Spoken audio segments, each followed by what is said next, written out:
চলো, দ্রুত চলো, বিয়ে করে নেই আমরা। আরে আরে, কে আপনি? কে আপনি মানে? আমি তোমার বউ নীলা। বউ মানে কি জাতা? আপনি আমার বউ হতে যাবেন কেন? পাগল নাকি? ও সরি, এটা ভুল করে ফেলেছি। আমি তোমার হবু বউ, মানে বউ হব, এখনো হইনি। কি জাতা বলছেন? আপনি আমার বউ কেন হতে যাবেন? আর হাত ছাড়েন। রাস্তার মধ্যে টানাটানি করছেন কেন? কথা বলো না তো, কাজী অফিসে চলো, এক্ষুনি বিয়ে করতে হবে আমাদেরকে। আরে ধুর, রাখেন তো আপনার বিয়ে। সেই কখন থেকে কি বিয়ে বর লাগিয়ে দিয়েছেন? আরে আজব তো, তুমি নীল না বসুন্ধরা গ্রুপ অফ ইন্ডাস্ট্রির দারোয়ান না? কি জাতা বলেন? আমি আমি মানে? যাতা কই, ওই যে গায়ে তো দারোয়ানেরই পোশাক। ও হ্যাঁ হ্যাঁ, কিন্তু আপনি? আমি নীলা, চিনতে পেরেছো এবার? ও মাই গড, আপনি নীলা? মানে আপনি সেই রিক্সাওয়ালার মেয়ে? এভাবে বলছো কেন? রিক্সাওয়ালা বলে কি তারা মানুষ নয়? যাই হোক, এখন চলো, দ্রুত বিয়ে করে নেই। দাঁড়ান দাঁড়ান, আমি একটু আমার বোনের সাথে কথা বলে নেই। নীলা চৌধুরী গ্রুপ অফ ইন্ডাস্ট্রির নিচে দাঁড়িয়েছিল, অপেক্ষা করছিল নীলের জন্য। আর নীল চৌধুরী হচ্ছে চৌধুরী গ্রুপ অফ ইন্ডাস্ট্রির বর্তমান মালিক। তার বাবা ছিল এই কোম্পানির মালিক। একটা অ্যাক্সিডেন্ট, বাবা মা মারা যায়। তারপর নীল আর তার বোনই আছে। এদিকে নীলার বাবা কোটিপতি না হলেও তার চাচা কোটিপতি। সে থাকে তার চাচার সাথে, কিন্তু সেও সেজে এসেছে রিক্সাওয়ালার মেয়ে হয়ে। নীলা জানে না নীলই এই কোম্পানির মালিক, আবার নীল জানে না নীলা কোটিপতি পরিবারের মেয়ে। এখন আসেন, তবে গল্পের নায়ক নায়িকার বিয়ের কথা আসলো কেন? হ্যাঁ হ্যাঁ, সেটাই তো টুইস্ট। আসলে নীলার চাচা আর নীলের বাবা বন্ধু, অনেক পুরনো বন্ধু। ছোট থেকে তাদের বিয়ে ঠিক করে রেখেছে, কিন্তু তারা দুজনেই জানে উল্টোটা। মানে নীল জানে তার বাবা একজন রিক্সাওয়ালার মেয়ের সাথে তার বিয়ে ঠিক করেছে, আর নীলা জানে তার বাবা একটা দারোয়ানের সাথে তার বিয়ে ঠিক করেছে। নীল রাজি ছিল না যদিও, তবুও তার মৃত বাবার হুকুম, শেষ ইচ্ছে আর তার বোনের ছোড়াছুড়িতে ও নীলাকে বিয়ে করতে রাজি হয়। নীলাও রাজি ছিল না, কিন্তু একটা শর্তে রাজি হয়।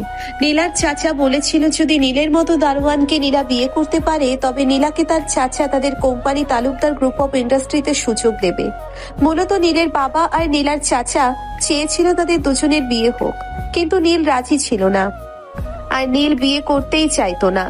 আবার তারা দুজনে সঙ্গী হিসেবে কোটিপতি কাউকে বিয়ে করতে রাজি না, তাই দুজনকে এভাবেই তারা বিয়ে করতে বাধ্য করে।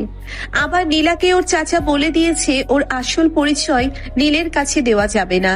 আর নীলকেও তার বাবা বলেছে ওর আসল পরিচয় ও নীলাকে দিতে পারবে না। তবেই বোঝা যাবে তারা সত্যিকার ভালোবাসতে পারবে কিনা একে অপরকে। তো যাই হোক, আজকে নীলার চাচা ওকে বাসা থেকে বের করে দিয়েছে। বলেছে নীলকে বিয়ে করে সংসার করতে পারলে তারপর তিনি তাকে বাসায় তুলবেন আর কোম্পানিতে সুযোগ দিবেন। নীলা তখন অনেক কষ্ট করে নীলের বোনের নাম্বার ম্যানেজ করে, আর নীলের বোন নীলকে এখানে পাঠায়। এদিকে নীলার কথা শুনে নীল আড়ালে গিয়ে কথা বলে। আপু, এই মেয়েটা তো একেবারে গেও, 3 পিস পরে আর একদম সাধারণ চলাফেরা। ও আমাদের বাড়ির বউ হবে। অবশ্য আমি বড় লোক পছন্দ করি না, কিন্তু মেয়েটা যদি লোভী হয়। চেহারা কেমন ভাই? আর মন? আর ও লোভী কি করে বুঝলি? লোভী হলে কি তোর মতো দারোয়ানকে বিয়ে করতো? বলো। ও, তাও তো ঠিক। চেহারা দারুণ, আর মন এখনো পর্যন্ত তো ভালোই দেখছি, কিন্তু তবে চুপ থাক, কোনো কিন্তু না। যাক, মেয়েটা যাতে না বুঝে তুই এই কোম্পানির মালিক, মেয়েটা জানে তুই দারোয়ান, সেটাই জানুক। তাহলে আমাদের বুঝতে সুবিধা হবে যে সত্যিকারের আমাদের ঘরের বউ হওয়ার যোগ্য নাকি। আমরা ধনী শুনে লোভে পড়ে বিয়ে করবে। ঠিক আছে আপু, আমি শুধু বাবার কথা রাখতেই ওই মেয়েটাকে বিয়ে করছি, কিন্তু নীল ফোন রেখে দেয়। নীলা দাঁড়িয়ে অপেক্ষা করছিল। নীলকে আসতে দেখে বলল, কি হলো তোমার? চলো চলো। দাঁড়াও, তোমাকে একটা কথা জিজ্ঞেস করার আছে। হ্যাঁ বলো। বলছি, আমি তো একজন দারোয়ান, আমার সাথে বিয়ে করতে তোমার আপত্তি নেই? কেন আপত্তি কিসের থাকবে? দারোয়ান কি মানুষ নয়? তবে জানো, আমার আগের বয়ফ্রেন্ডটা কোটিপতি ছিল, কিন্তু তাতে কি, 1 নম্বরের বদমাস, চরিত্রহীন ছিল। ওকে তো আমি একেবারে চিবিয়ে খেয়ে নিতাম। কথা হলো, ওকে যদি বিয়ে করতাম তবে তো টাকা দিয়ে সুখ দিত, কিন্তু মানুষের মনই তো আসল, তাই না? বাহ, তোমার বয়ফ্রেন্ডও ছিল, তাও কোটিপতি, তারপরও আমাকে বিয়ে করতে এসেছো? আরে মজা করছি, তোমাকে তো বেশ ভালোই বোকা বানানো যায়। চলো বিয়ে করতে যাই। নীলা হ্যাচকা টানে নীলকে একটা রিকশায় উঠিয়ে নিল। নীল এই প্রথম রিকশায় উঠল, তবে নীলা বেশ কয়েকবার উঠেছে, কারণ তার চাচার বাসায় আসার আগে সে একদম সাধারণ জীবনযাপনই করত, মানে গ্রামে থাকতো। তার বাবা ছোটবেলায় তাদের রেখে চলে গিয়েছিল, মানে ওর মাকে ধোকা দিয়ে চলে গিয়েছে অন্য কারো কাছে। তার মাই বড় করেছে আর চাচা খরচ দিত, কিন্তু কিছুদিন পর তার চাচা তার বাসায় তাকে আর তার মাকে নিয়ে আসে। নীলার বাবা তার মাকে বিয়ে করে ঠকিয়েছে, তাই সে জীবনে কাউকে ভালোবাসতে চায় না।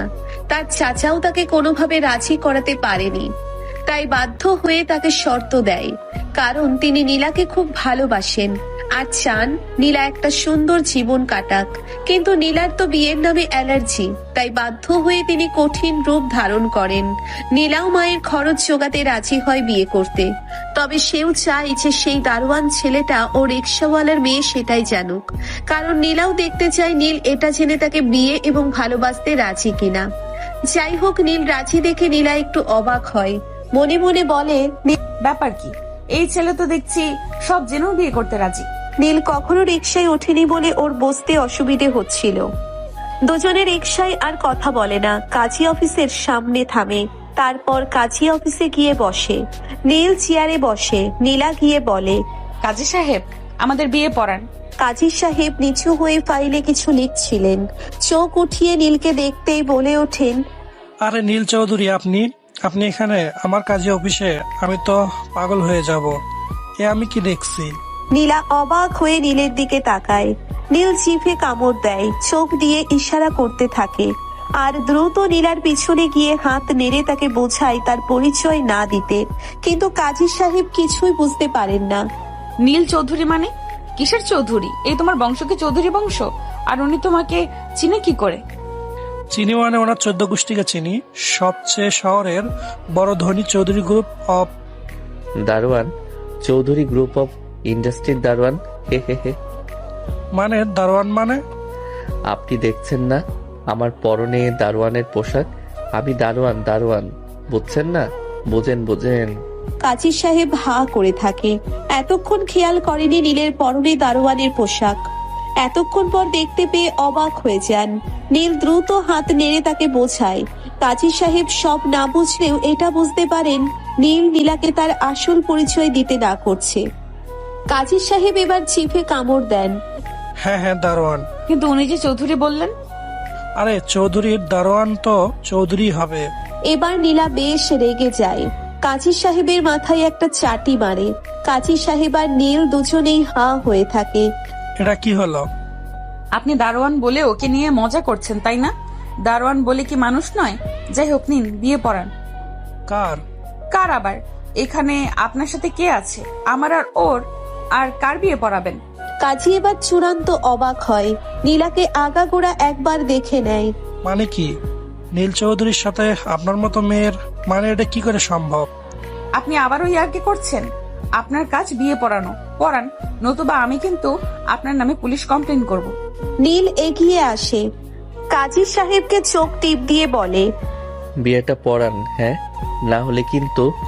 কিন্তু আপনাদের সাক্ষী কই? সাক্ষী ছাড়া তো বিয়ে হবে না। এই রে, তাড়াহুড়ো তো ভুলেই গেছি যে সাক্ষী লাগে। এবার কি হবে? এই যে নীল, তোমার কোনো বন্ধু নেই? দাও, কল দাও, আসতে বলো। আচ্ছা দাঁড়ান, আমি এখানে কয়েকজন আছে, ওরা সাক্ষী হবে, ওদের বলছি। কাজী সাহেব দুইটা ছেলেকে ডাকেন।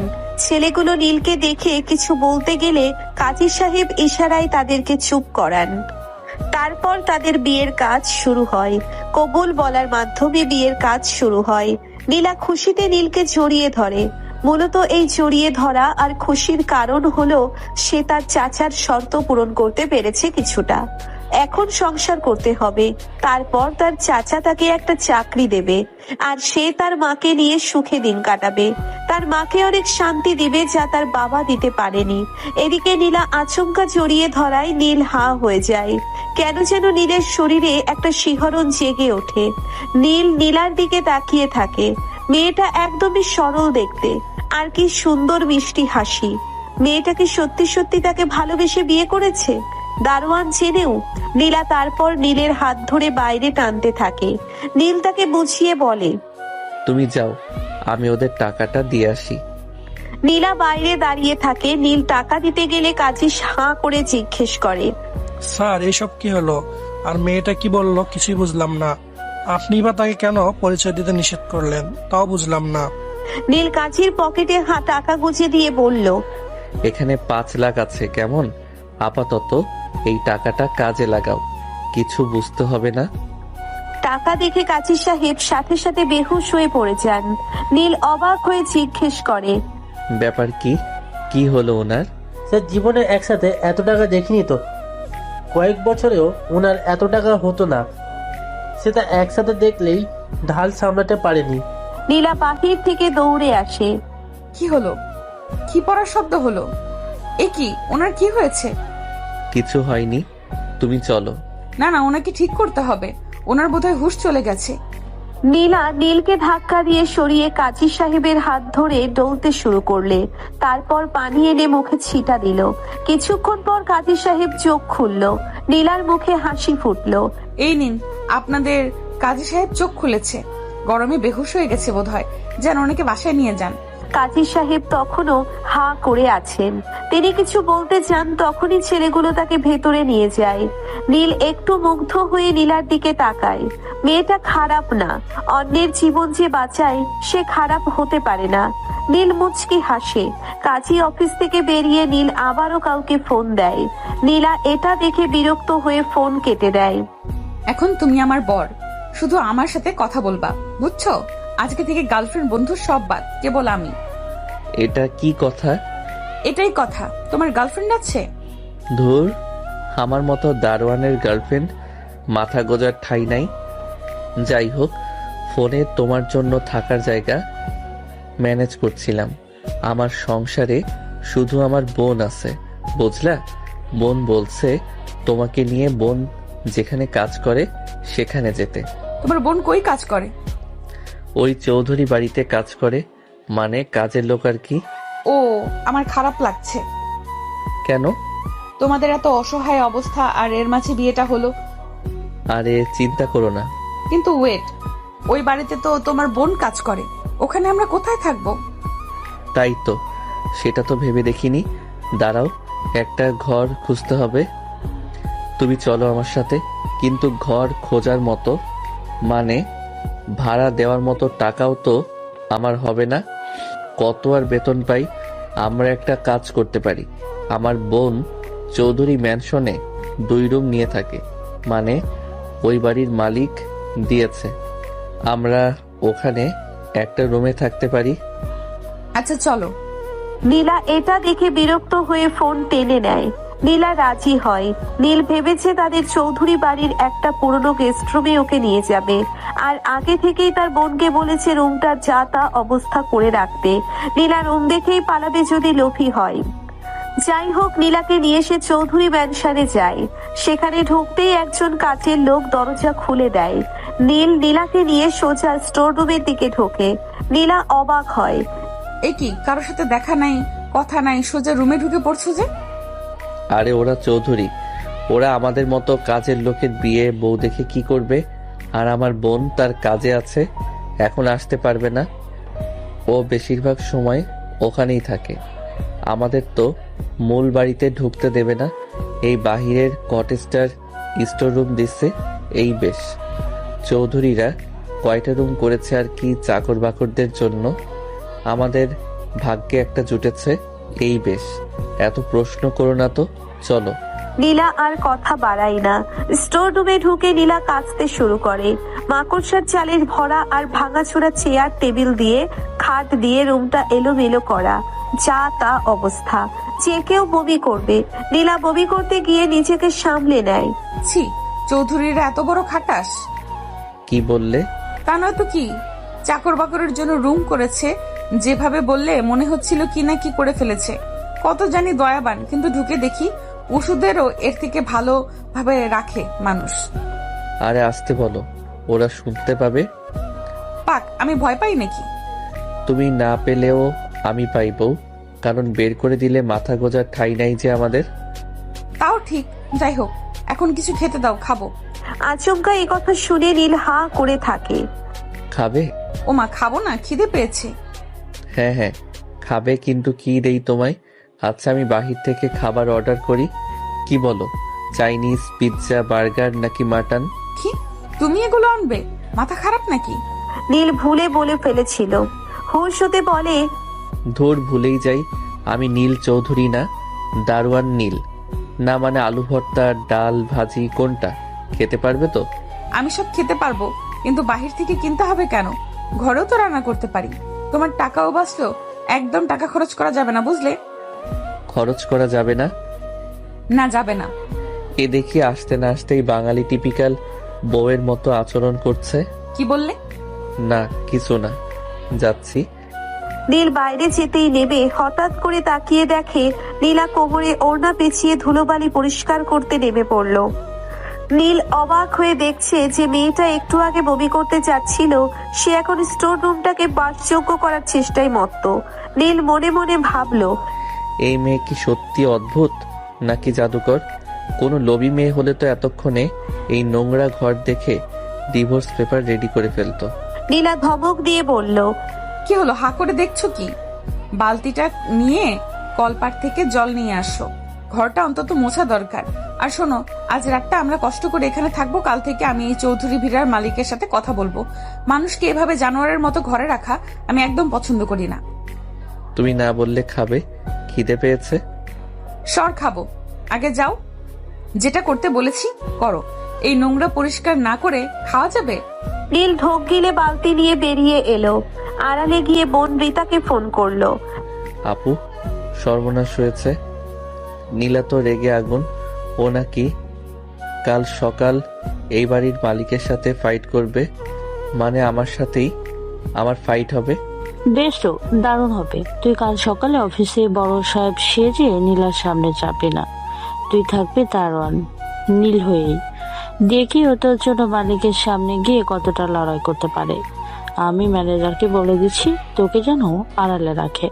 রাত বাড়লো। নীলা অনেক কষ্টে স্টোর রুমটা পরিষ্কার করে এক কোণে বিছানা পেতেছে। নীল বাইরে থেকে সস্তায় কিছু ডাল আর ভাত নিয়ে এসেছে। দুজনে মাটিতে বসেই খাবার খেলো। জানো নীল, আজকের এই ডাল ভাত আমার কাছে পৃথিবীর সেরা খাবারের চেয়েও দামি মনে হচ্ছে, কারণ এটা আমার নিজের সংসারের প্রথম খাবার। এই ঘরটা ছোট হতে পারে, কিন্তু এখানে আমাদের নিজেদের স্বাধীনতা আছে। নীলার কথা শুনে নীলের বুকের ভিতরটা কেমন যেন করে উঠল। সে অপলক দৃষ্টিতে নীলার দিকে তাকিয়ে রইল। চাঁদের আলো ভাঙা জানালা দিয়ে নীলার মুখে এসে পড়েছে। নীল আলতো করে নীলার হাত ধরল। এক অদ্ভুত রোমান্টিক আবেশ তৈরি হলো সেই ভাঙাচোরা ঘরেই। নীলা, তুমি কি আমাকে কোনোদিন ছেড়ে যাবে? এই দারিদ্রের সংসারে সারা জীবন থাকবে তো? নীলা নীলের চোখে চোখ রেখে মুচকি হাসলো। যদি তুমি সৎ থাকো তবে মরণ পর্যন্ত তোমার ছায়া হয়ে থাকবো। টাকার পাহাড় দিয়ে কি হবে যদি সেখানে মনের শান্তি না থাকে? কিছুক্ষণ পর দুজনে ঘুমিয়ে পড়ে। তবে নীলা মাঝে একটা কোলবালিশ রেখে দেয়। নীলের ঘুমাতে খুব কষ্ট হচ্ছিল। সে কখনো নিচে বিছানা করে ঘুমায়নি। ওদিকে নীলা আরামে ঘুমাচ্ছে। তার মুখের দিকে তাকিয়ে নীল মুচকি হেসে তাকিয়ে থাকলো। মেয়েটা আসলেই সুন্দর। পরদিন সকালে চৌধুরী ম্যানশনে আজ এক বড় পার্টির আয়োজন। নীল খুব ভোরে উঠে তার বডিগার্ডকে নিজের পোশাক পরিয়ে দিয়ে বাড়ির পেছনের গেটে পাঠিয়ে দিল, যাতে কেউ তাকে চিনতে না পারে। নিজে আবার দারোয়ানের পোশাক পরে ডিউটি দিচ্ছে। হঠাৎ করেই সেখানে এক দামি স্পোর্টস কার এসে থামলো। গাড়ি থেকে নামলো এক সুঠাম যুবক, আরিয়ান। সে নীলের ছোটবেলার বন্ধু এবং একজন ইনভেস্টিগেটিভ অফিসার। সে জানতো না নীলের এই নাটকের কথা। নীলকে দারোয়ানের পোশাকে দেখে আরিয়ান তো অবাক। আরে নীল, তুই গেটে দাঁড়িয়ে কি করছিস? তোর কি মাথা খারাপ হয়েছে? নীল আরিয়ানের মুখ চেপে ধরে আড়ালে নিয়ে গেল। চুপ কর ভাই, জোরে কথা বলিস না, সব শেষ হয়ে যাবে। আমি বিয়ে করেছি, কিন্তু মেয়েটা জানে আমি এই বাড়ির দারোয়ান। প্লিজ তুই এখন এখানে কোনো ঝামেলা করিস না। বিয়ে করেছিস মানে? চৌধুরী গ্রুপের মালিক দারোয়ান সেজে বিয়ে করেছে? খবরটা জানলে তো শহর তোলপাড় হয়ে যাবে। কিন্তু কেন? সে অনেক কথা পরে বলবো, এখন তুই শুধু আমাকে সাহায্য কর। ঠিক সেই মুহূর্তে মেইন গেট দিয়ে নীলা গদগদ করে ভেতরে ঢুকছে। তার হাতে এক বালতি জল আর একটা পুরনো ঝাড়ু। সে সোজাসুজি মেইন ড্রয়িং রুমের দিকে এগিয়ে যাচ্ছে। এই যে শুনুন, আপনাদের চৌধুরী সাহেব কোথায়? ডেকে দেন তো তাকে। আমার বরকে আপনারা যে স্টোর রুমে থাকতে দিয়েছেন সেটা কি মানুষের ঘর? নীলের পিএ আকাশ আর ম্যানেজার মিস্টার শৌকত নীলাকে দেখে থমকে গেলেন। ম্যানেজার আগে থেকেই নীলের নির্দেশ জানতেন, তাই তিনি আমতা আমতা করে বললেন, আসলে মালিক তো এখন অনেক ব্যস্ত। আপনি কে? আমি নীলের বউ। আমার বর আপনাদের এখানে দিনরাত পাহারা দেয় আর আপনারা তাকে একটা আবর্জনা স্তূপে শুতে দেন। আমি এই বৈষম্য মানব না। ওই মালিককে আসতে বলুন, আমি তার বিচার করব। তা না হলে এই ঝাড়ু দিয়ে আপনার ড্রয়িং রুমের সব শোপিস ভেঙে ফেলবো। নীল দৌড়ে ভেতরে এলো। নীলা, নীলা, চলো এখান থেকে। বড় সাহেব খুব কড়া লোক, চাকরি চলে গেলে আমাদের না খেয়ে মরতে হবে। নীলা নীলকে এক হাত দিয়ে সরিয়ে দিয়ে বলল, ভয় পেও না নীল, আমি থাকতে তোমার কিচ্ছু হবে না। চলো তো দেখি তোমার মালিকের কত ক্ষমতা। আমি আজ ওনার ঘরে, ওনার সোফায়, খাটে, চেয়ারে গিয়ে বসবো। দেখি উনি আমাকে কেমনে নামান। আমাদের মানুষ মনে করে না উনি, তাই না? আরিয়ান আড়াল থেকে এই দৃশ্য দেখে হাসতে হাসতে শেষ। সে হঠাৎ সামনে এসে গম্ভীর গলায় বলল, আচ্ছা, তাহলে আপনি সেই সাহসী বউ।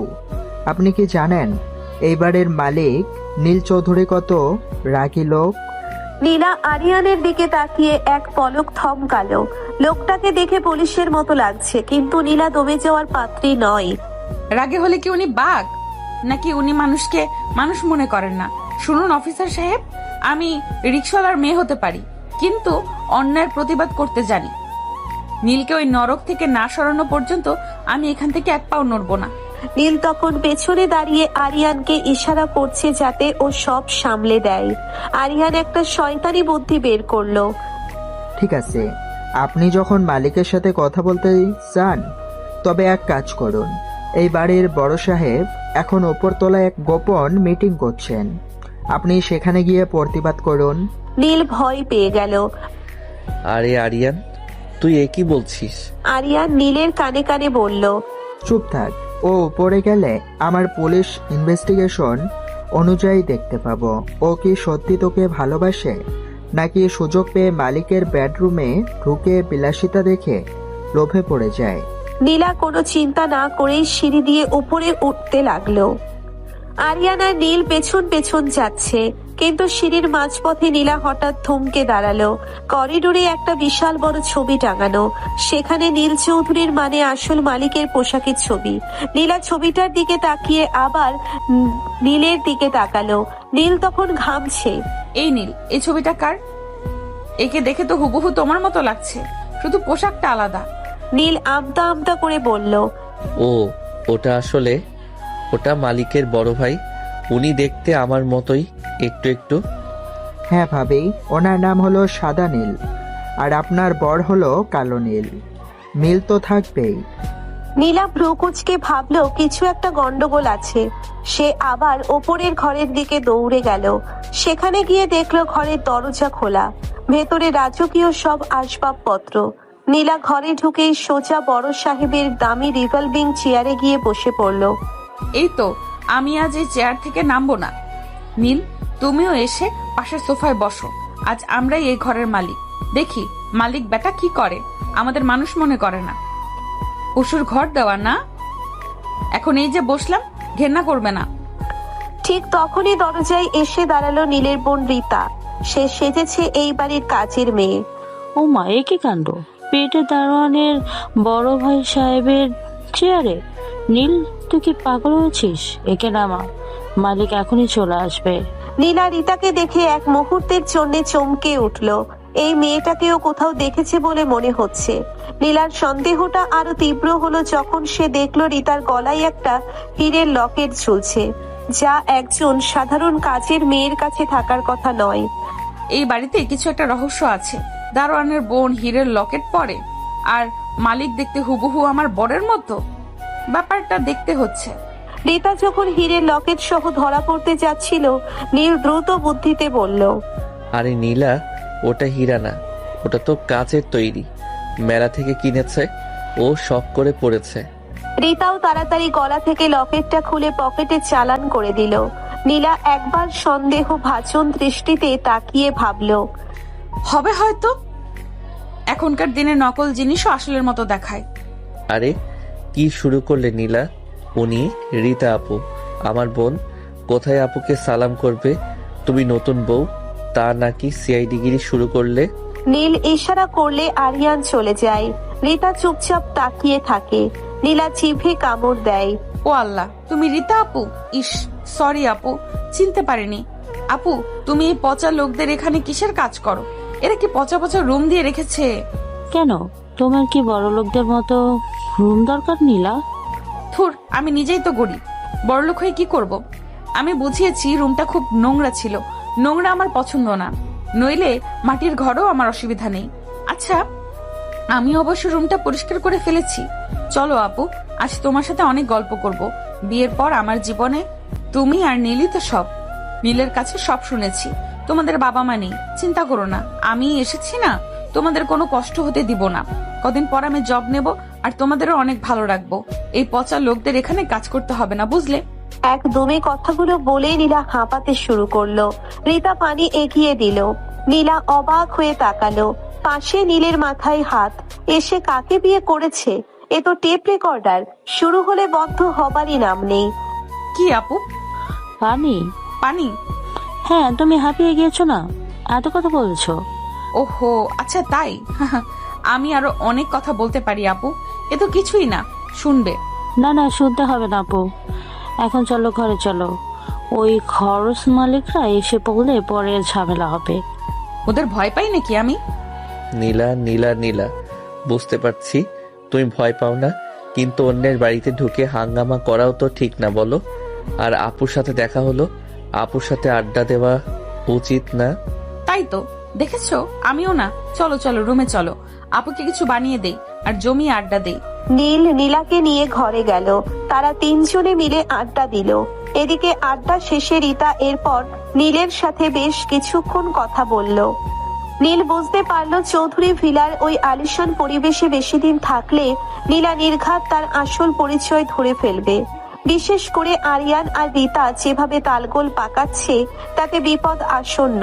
তাই রাতারাতি সে তার পিয়ে আকাশকে দিয়ে শহরের এক বস্তির কাছে একটা পুরনো আধা পাকা ঘর ভাড়া করলো। তারপর রিতার সাথে আলোচনা করে ঠিক করলো সেখানে চলে যাবে। যাবার সময় নীলার মন খারাপ হলো। আপু, তোমাকে রেখে চলে যাচ্ছি, কিন্তু চিন্তা করো না, আমি একটা জব নিলে তোমাকে নিয়ে যাব। না হয় আপু তুমিও চলো না, ওদের কাজ তোমাকে করতে হবে না। না নীলা, আমি এখানে অনেক বছর কাজ করেছি না, আমি এভাবে যেতে পারবো না। তোমরা যাও, আমি একসময় ঠিক আসবো। রিতা বুঝতে পারে নীলা আসলেই খুব সহজ সরল আর ভালো, কত সহজে মিশে যায়। নীল নীলাকে নিয়ে বস্তিতে চলে যায়। রুমের অবস্থা দেখে নীল নিজেই থতমত খেয়ে গেল। এক কোণে মাকড়সার জাল, দেওয়ালের পলিশ তারা খসে পড়ছে। নীল আমতা আমতা করে বলল, নীলা, আসলে আমার সামর্থ্য তো কম, এই ঘরটাই জুটলো আমাদের কপালে, তোমার খুব কষ্ট হবে না? নীলা ঘরে ঢুকেই কোমরে ওড়না পেঁচিয়ে নিল। নীলকে অবাক করে দিয়ে সে বলল, কিসের কষ্ট? আমাদের নিজেদের ঘর, এটাই বড় কথা। তুমি কলপার থেকে জল নিয়ে আসো, আমি ঝটপট পরিষ্কার করে ফেলছি। নীল বালতি হাতে জল আনতে গেল।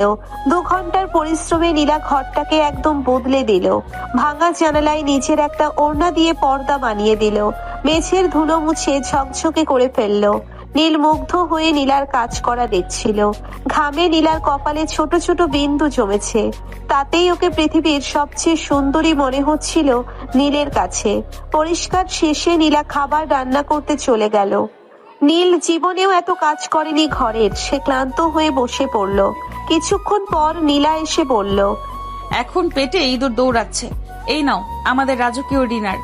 নীল দেখলো মেনু হলো পোড়া আলু ভর্তা আর একদম পাতলা ডাল। কোনো রকমে ঢোক গিলে খেতে বসলো, কারণ এমন খাবার সে কখনো খায়নি। এ মেয়ের জন্য আর কি কি করতে হবে কে জানে। নীল এক লোকমা মুখে দিয়েই চোখ মুখ কুঁচকে ফেললো। উফ নীলা, এটা ডাল নাকি গরম জল? আর আলু ভর্তায় এত ঝাল কেন? তোমার জিভ তো জ্বলে যাচ্ছে। সে কথা বলবে না। ডাল পাতলা কারণ জল বেশি খেলে স্বাস্থ্য ভালো থাকে, আর ঝাল বেশি দিয়েছি যাতে তোমার নাকে জল আসে আর নাক পরিষ্কার থাকে। টাকা কম থাকলে বুদ্ধি বেশি খাটাতে হয়, বুঝলে দারোয়ান সাহেব? নীল মনে মনে হাসলো। মেয়েটা পাগল আছে, কি সব চিন্তা। ভালোই সঞ্চয়ী সে, এতটাই যে ছাল বেশি দিয়ে নাক পরিষ্কার রাখবে, কি অদ্ভুত চিন্তা ভাবনা। ওর ইচ্ছে করছিল তখনই নীলাকে বলে দেয় যে সে আসলে নীল চৌধুরী, কিন্তু নীলার এই সংগ্রামী রূপ দেখার মজাই আলাদা। খাওয়ার পর্ব শেষ ওদের, এবার শুতে যাবে। শোয়ার সময় নীলা বড় একটা কোলবালিশ বিছানার ঠিক মাঝখানে রাখলো। নীল এক কোণে লাজুক ভঙ্গিতে দাঁড়িয়ে আছে। এই যে মিস্টার নীল, এখানে এসে শুয়ে পড়ো। না মানে আমি কি ওই ফ্লোরে শোবো? মানে তুমি তো আবার রাগ করো কি না? আরে ভীত পুরুষ, আমি কি বাঘ নাকি যে তোমাকে চিবিয়ে খাবো? তুমি আমার স্বামী, কিন্তু সাবধান, এই বালিশ হলো বর্ডার লাইন। যদি এই লাইন পার হয়েছো তবে কাল সকালে এই ঝাড়ু দিয়ে পিটিয়ে তোমার পিঠের ছাল তুলে দিব। আমি দেখতে চাই আমার বরটা কতটা ধৈর্যশীল। ভালোবাসা আগে মনে হোক, তারপর শরীরে, বুঝেছো? নীল কাপা কাপা পায়ে শুয়ে পড়লো। নীলা একদম আয়েশ করে বালিশের ওপাশে ঘুমিয়ে পড়লো। মাঝরাতে নীলের ঘুম ভেঙে গেল। সে দেখলো নীলা ঘুমের ঘোরে বালিশটা একদম জড়িয়ে ধরে তার দিকে মুখ করে শুয়ে আছে। চাঁদের আলোয় ওর নিষ্পাপ মুখটা দেখে নীল আর নিজেকে ধরে রাখতে পারলো না। সে আলতো করে নীলার কপালে একটা চুমু খেয়ে ফিসফিস করে বলল, তুমি রিক্সাওয়ালার মেয়ে হওয়ার রাজকন্যা। আমি সত্যি তোমার প্রেমে পড়ে যাচ্ছি নীলা। পরক্ষণেই নীলা ঘুমের ঘোরেই বলে উঠল, মালিকের বিড়ালকে ঝাড়ু দিয়ে পিটাবো। নীল ভয়ে ধরপড় করে দূরে সরে গেল। মেয়েটা কি ঘুমের মধ্যেও মারপিটের স্বপ্ন দেখে? রাত কেটে গেল। পরদিন নীলা সকালে উঠে নীলকে বলল, ঘরে একটা দানাও চাল নেই, চলো বাজারে যাই, তবে ভালো দোকানে যাব, পচা চাল খাওয়া যাবে না। নীল ওকে নিয়ে গেল শহরের সবচেয়ে বড় সুপার শপ লাক্সারি স্টোরে। নীলা স্টোরের ভেতর ঢুকে তো আকাশ থেকে পড়লো। এক জোড়া মোজার দামও তার 3 দিনের ভাড়ার সমান। নীল চলো পালাই, এখানে 1 কেজি লবণের দামে তো একটা জ্যান্ত খাসি পাওয়ার কথা। এরা তো প্রকাশ্যে দিবালোকে ডাকাতি করছে। ঠিক তখন এক সেলসম্যান তাদের সাধারণ পোশাক দেখে তাচ্ছিল্য করে বলল, এই যে ভাই, এখানে বস্তির লোক ঢোকার নিষেধ। বাইরে গিয়ে ফুটপাতে কেনাকাটা করুন। এখানে একটা সাবানের যা দাম তাতে আপনাদের 1 মাসের বেতন চলে যাবে। নীলার আত্মসম্মানে লাগলো। সে চেঁচিয়ে বলল, আমরা কিনবো কি না সেটা আমাদের ব্যাপার, আপনি অপমান করার কে? সেলসম্যান নীলাকেও ধাক্কা দিতে গেল। নীলা আর স্থির থাকতে পারলো না। সে চোখের ইশারায় একটু দূরে দাঁড়িয়ে থাকা স্টোর ম্যানেজারকে ডাকলো। ম্যানেজার নীলকে দেখে শিউরে উঠলেন। আরে নীল, নীল দ্রুত ম্যানেজারের মুখ চেপে ধরলো। নিচু স্বরে বলল, খবরদার, আমি এখানে দারোয়ান নীল। আমার পরিচয় দিলে তোর চাকরি এখনই যাবে। ম্যানেজার আমতা আমতা করে বললেন, জি জি মানে নীল ভাই, আপনি এখানে? ম্যানেজার এবার ঘুরে সেলসম্যানকে এক কষিয়ে চড় দিলেন। তোর এত বড় সাহস, আমাদের এই ভিআইপি গেস্টদের অপমান করিস? তুই এখনই টার্মিনেটেড বের হয়ে যা স্টোর থেকে। নীলা হাঁ করে দেখছিল। কি ম্যানেজার সাহেব, আপনি একে মারলেন কেন? আর নীলকে দেখে আপনি কাঁপছেন কেন? আর ভিআইপি গেস্ট মানে? আমরা তো ম্যাম আসলে উনি আমাদের স্টোরের লাকি কাস্টমার। ওনার কপালে তিল আছে না, আমাদের মালিক বলেছে যার কপালে তিল আছে তাকে দেখলেই যেন আমরা শ্রদ্ধা করি। নীলা এবার আরো অবাক হলো যখন ম্যানেজার ঘোষণা করলো, ম্যাডাম আজ আমাদের স্টোরে বিড়াল দিবস। আমাদের মালিকের প্রিয় বিড়ালের আজ বিয়ে, তাই আজ দোকানে যা আছে সব ফ্রিতে নিতে পারবেন, কোনো টাকা লাগবে না। বিড়ালের বিয়ে? আর বিড়ালের বিয়েতে সব ফ্রি? জি ম্যাম, আমাদের মালিক খুব বড় বিড়াল প্রেমী। আপনি জলদি যা লাগে ব্যাগে ভরুন। নীলা খুশিতে পাগল হয়ে গেল।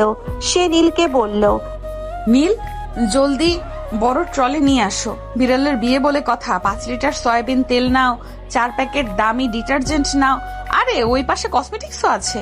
নীলা শোরুমের অর্ধেকের বেশি জিনিস ট্রলিতে ভরল।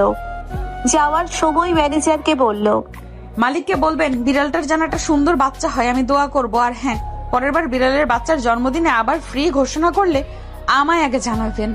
ম্যানেজার ঘামতে ঘামতে হাসি দিয়ে বললেন, অবশ্যই ম্যাডাম, অবশ্যই। নীল বাইরে এসে হাসতে হাসতে শেষ। নিজের পকেট থেকেই আজ কয়েক লাখ টাকার বিল দিতে হবে আড়ালে, অথচ কলমের এক খোঁচায় এমন কয়েক কোটি একসাথে দেওয়া তার কাছে কোনো ব্যাপার না। কিন্তু নীলার ওই হাসি মুখটা দেখে নীলের মনে হচ্ছিল দুনিয়ার সব টাকা বিলিয়ে দিলেও লস নেই। বাসায় ফেরার পথে নীলা খুশিতে নীলের হাত শক্ত করে ধরলো। জানো নীল, গরিব হলে কি হবে, আমাদের কপালটা কিন্তু রাজকীয়। চলো আজ ওই ফ্রিতে পাওয়া চা পাতা দিয়ে বড় এক মুখ চা বানাবো দুজন মিলে। নীল নীলার চোখের দিকে তাকালো। সেই চোখে কোনো কৃত্রিমতা নেই, শুধু এক অদ্ভুত মায়া। নীল মনে মনে ঠিক করলো এই সহজ সরল পাগলিটাকে সে কোনোদিন হারাবে না। পরদিন সকালে নীলার ঘুম ভাঙলো খুব ভোরে। ফ্রিতে পাওয়া দামি কসমেটিক্স আর সুগন্ধি সাবান মেখে সে আয়নার সামনে দাঁড়িয়ে ভাবলো, এই নীল ছেলেটা যদিও একটা সাধারণ দারোয়ান, কিন্তু ওর কপালটা জবরদস্ত। যে দোকানে যায় সেখানেই বিড়ালের বিয়ে না হয় ইঁদুরের জন্মদিন থাকে। নীলা ঠিক করলো আজ নীলকে স্পেশাল কিছু রান্না করে খাওয়াবে। সে সুপার শপ থেকে আনা দামি বাসমতি চাল আর ঘি দিয়ে বিরিয়ানি রান্না করার সিদ্ধান্ত নিল। কিন্তু মুশকিল হলো সে জীবনে কোনোদিন বিরিয়ানি রান্না করেনি। গ্রামে থাকতে মা রান্না করত, আর চাচার বাড়িতে তো বাবুর্চিই ছিল। সে নীলকে ডেকে বলল, নীল, ওহে নীল সাহেব, ওঠো, আজ তোমাকে এমন বিরিয়ানি খাওয়াবো যে তোমার বাড়ির মালিক নীল চৌধুরীও কোনোদিন চোখে দেখেনি। হাই তুলতে তুলতে বলল। বিরিয়ানি? কিন্তু তুমি কি রান্না জানো? নীলা আত্মবিশ্বাসের সাথে বলল, আরে বিরিয়ানি আবার কি, চাল আর মাংস একসাথে দিলেই তো হয়। তুমি বরং গিয়ে একটু ধনেপাতা নিয়ে আসো। নীল মনে মনে প্রমাদ গুনল। সে জানে নীলার রান্নার হাত কেমন। সে বাইরে যাওয়ার নাম করে আড়ালে গিয়ে আরিয়ানকে ফোন দিল। আরিয়ান, বাচ্চা ভাই, নীলা আজ বিরিয়ানি রান্না করছে। আমার মনে হয় আজই আমার শেষ দিন। ও রান্না খেলে আমি স্বর্গে চলে যাব ভাই। তুই জলদি কোনো বড় রেস্টুরেন্ট থেকে 2 প্যাকেট বিরিয়ানি পাঠিয়ে দে। বলবি যে স্টোরের ম্যানেজার পাঠিয়েছে বিড়ালের বিয়ের পরের দিনের গিফট হিসেবে। হা হা হা হা হা। নীল, তুই তো দেখি পুরাই পাগল হয়ে গেছিস। এসব হয় নাকি? মেয়েটাও বোকা, এসব বিশ্বাস করে। হা হা হা। আচ্ছা, পাঠাচ্ছি। এদিকে নীলা রান্নাঘরে গিয়ে মহা বিপদে পড়ল। ঘি ভেবে সে আসলে বড় এক কৌটা মধু ঢেলে দিয়েছে চালের ওপর।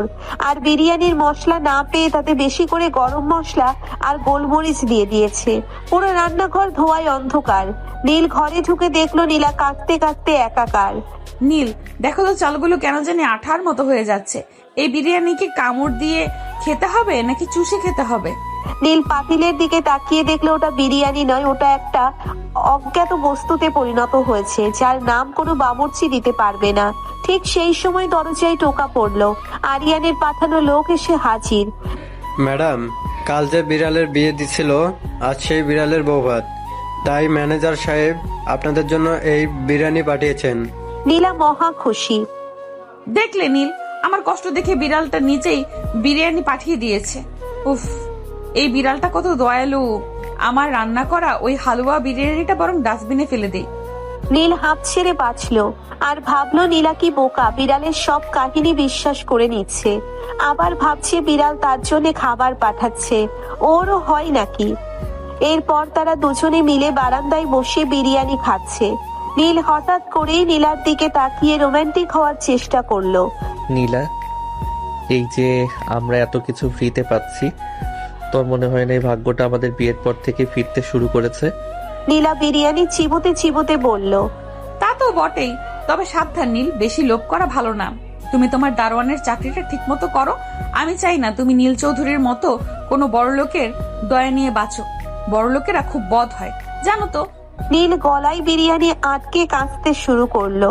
সে মনে মনে ভাবলো, বউ আমার, আমি যে সেই বড় লোকটা, সেটা যখন জানবে তখন কি আমাকে আস্ত রাখবে? হঠাৎ করে তাদের সেই ছোট্ট ঘরে এসে হাজির হলো রিতা। রিতা একটা সাধারণ সুতির শাড়ি পরে কাজের মেয়ের সাজে এসেছে। ওরে নীল, তোরা এখানে এই ভাঙা করে আছিস? তোদের বড় সাহেব তোকে খুঁজছে। নীলা রিতাকে দেখে জড়িয়ে ধরলো। আরে বোন, এসো এসো, তোমার ভাই তো খুব ভীতু, আমাকে এই কুড়ে ঘরে এনে রেখেছে। এবার নীলা রিতাকে রাগানোর জন্য ইচ্ছে করে নীলাকে আড়ালে নিয়ে গিয়ে নিচু স্বরে বলল, ভাবি, আপনার সাথে একটা জটিল কথা ছিল। আমার ভাইয়ের পকেটে কাল আমি একটা হীরের আংটি দেখেছি। ও কি চুরি চামারি শুরু করলো নাকি? নীল, এসব কি? সত্যি করে বলো, তুমি কি চুরি করেছো? ওই স্টোর থেকে কি হীরের আংটি মেরে দিয়েছো? আমি রিক্সাওয়ালার মেয়ে হতে পারি, কিন্তু চোরের বউ হব না। নীল তো আকাশ থেকে পড়লো। সে রিতার দিকে তাকাতেই দেখলো রিতা জিভ বের করে হাসছে। সে বুঝলো বোন তাকে নিয়ে মজা করছে, আর এই মেয়ে যা স্পাই। বোন কি পাগল নাকি? আরে না না, ওটা হীরা না, ওটা আসলে কাজের। ওই যে কাল বিড়াল দিবসে লাকি ড্রতে জিতেছিলাম। নীলা এবার বিশ্বাস করতে পারলো না। প্রতিদিন লাকি ড্র, প্রতিদিন গিফট। নীল, আমার সন্দেহ হচ্ছে। কাল চলো তো, আমাদের ওই অফিসে নিয়ে যাবেন। আমি দেখবো তোমার বড় সাহেব নীল চৌধুরীকে। আমার মনে হয় এই লোকটা তোমাকে দিয়ে কোনো 2 নাম্বার কাজ করাচ্ছে, তার জন্য তুমি হীরের আংটি কিনতে পেরেছো। নীল রিতার দিকে সাহায্যের দৃষ্টিতে তাকালো। রিতা তখন ইশারায় বলল, ফেঁসে গেছিস ভাই। নীল রান্না করার পর রিতা সহ সবাই একসাথে খেলো। এরপর কিছুক্ষণ গল্প করে রিতা চলে গেল। রাতে আবার সেই বালিশের সীমানা। কিন্তু আজ নীল একটু সাহসী হলো। সে নীলার একটু কাছে ঘেঁষার চেষ্টা করলো। নীলা, শোনো না, এই ঘরটা ছোট ঠিকই, কিন্তু তুমি আসার পর এটা আমার কাছে জান্নাত মনে হচ্ছে। নীলা মুচকি হেসে নীলের দিকে তাকালো। সে আজ আর ঝাড়ুর ভয় দেখালো না, বরং নীলের চুলে হাত বুলিয়ে দিয়ে বলল, তুমি না খুব অদ্ভুত নীল, তোমার মধ্যে কোনো অহংকার নেই। এই যে আমরা গরিব, এটা নিয়ে তোমার কোনো আক্ষেপ নেই। এটা আমার সবচেয়ে ভালো লাগে। নীল নীলার হাতটা নিজের হাতের ভেতর নিয়ে বলল, যদি কোনোদিন জানো আমি যা বলেছি তার সবটা সত্যি নয়, তবে কি আমাকে ঘৃণা করবে?